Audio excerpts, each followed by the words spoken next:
अस्सलामु अलैकुम वरहमतुल्लाहि वबरकातुहू। बाप बनने के लिए तंत्र मंत्र के चक्कर में एक आदमी ने ज़िंदा चूज़ा ही खा लिया और ज़िंदा चूज़ा खाने की वजह से इसकी मौत हो गई। छत्तीसगढ़ के अंबिकापुर की ये ख़बर है कि यहाँ एक आदमी ने ज़िंदा चूज़ा निगल लिया। और ये क्यों निगला, इसकी वजह आप सुनिए ज़रा, पूरी ख़बर स्क्रीन पे लगा रहा हूँ।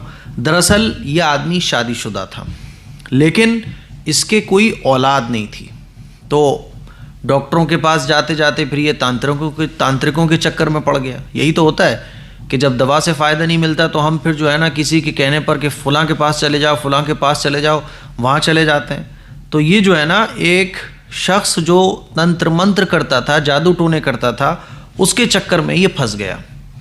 इनके घर वालों के मुताबिक 14 दिसंबर की रात को आनंद अचानक बेहोश हो गया।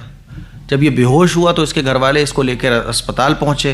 अस्पताल में डॉक्टरों ने मृत घोषित कर दिया।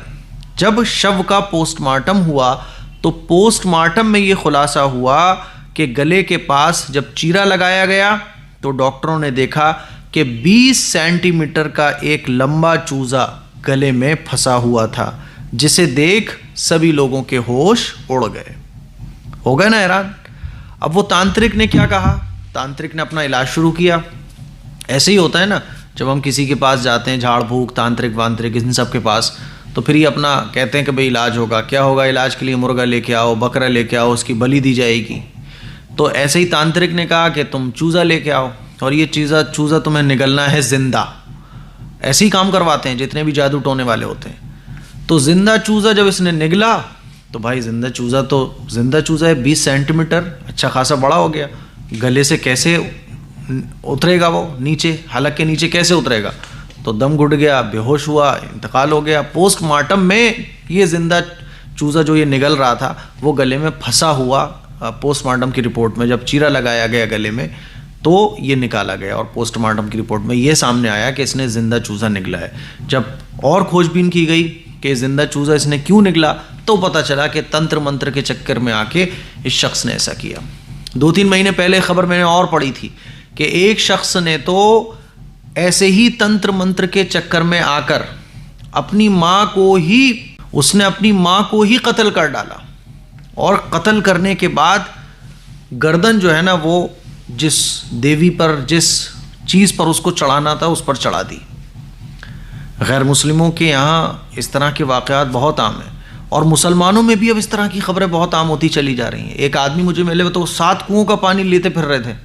मैंने उनसे पूछा था कि भाई 7 कुओं का पानी आप क्यों ले रहे हो? बोले कि वो मेरा इलाज चल रहा है और उस इलाज के लिए जो है ना जब मुझे बोला गया है 7 कुओं का पानी लेकर आना है। 7 कुओं का पानी तो मैंने कहा कितने कुएँ हो गए? बोले 3-4 कुओं का पानी तो ले चुका हूँ, अब 7 कुओं का अलग अलग पानी मुझे चाहिए। कितनी अजीब बात है। मेरे अजीज़ भाइयों, मेरी बहनों, ये ख़बर सुनाने का मकसद ये है कि कुछ नहीं होता, औलाद देने वाली ज़ात अल्लाह की है। औलाद वो देता है। कुरान मजीद में अल्लाह ताला ने इरशाद फरमाया वयजअलु मन यशाउ अक़ीमा, कि अल्लाह ताला जिसको चाहे औलाद दे, जिसको चाहे औलाद ना दे।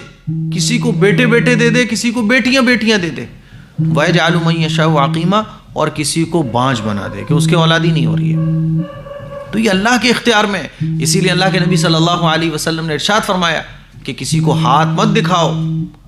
जो किसी को हाथ दिखाए तो हाथ देखने वाला और हाथ दिखवाने वाला दोनों ने कुफ्र किया। हुजूर अलैहिस्सलातु वस्सलाम ने इन तमाम चक्करों से निकाला हम लोगों को और ये तालीम दी कि इन तमाम चीज़ों से कुछ नहीं होता।